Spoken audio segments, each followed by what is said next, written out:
Hi, I'm Brittany, and I'm working with Professor Aaron Brain and PhD student Carrie Ann Adams to study the impact of artificial light on nighthawk relative abundance in British Columbia.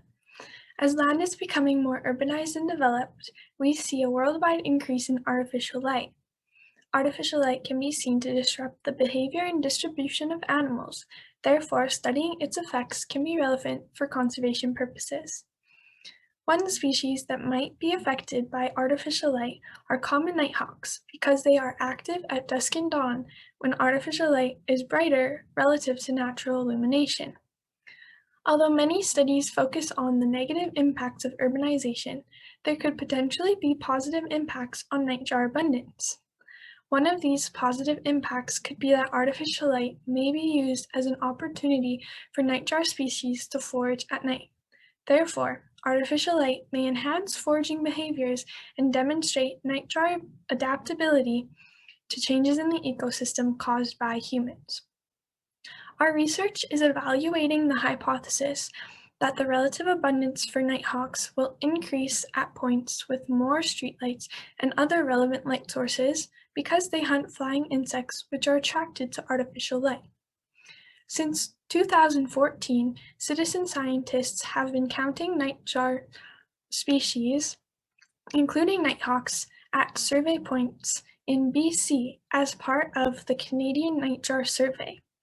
To test our prediction that more nighthawks are at survey points with more artificial light, we are using Google Earth Streetview. We are recording the presence of streetlights within a 400-meter radius of each survey point and categorizing the level of urbanization based on building density. When we look at the stations altogether, there are fewer nighthawks at stations with more streetlights. However, there may be confounding effect of urbanization.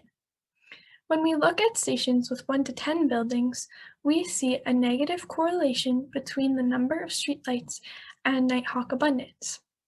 But when we look at more urbanized areas with 11 to 50 buildings, we see a positive correlation. Overall, our results tend to show that the relationship with artificial light may change depending on the overall level of urbanization.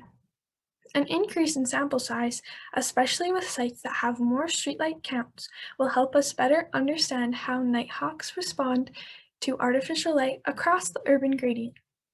This research is important to determine the impacts of artificial light and urbanization on the common nighthawk.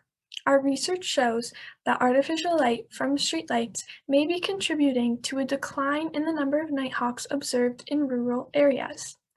Negative impacts on nocturnal species like the common nighthawk should be considered before installing new streetlights in rural areas.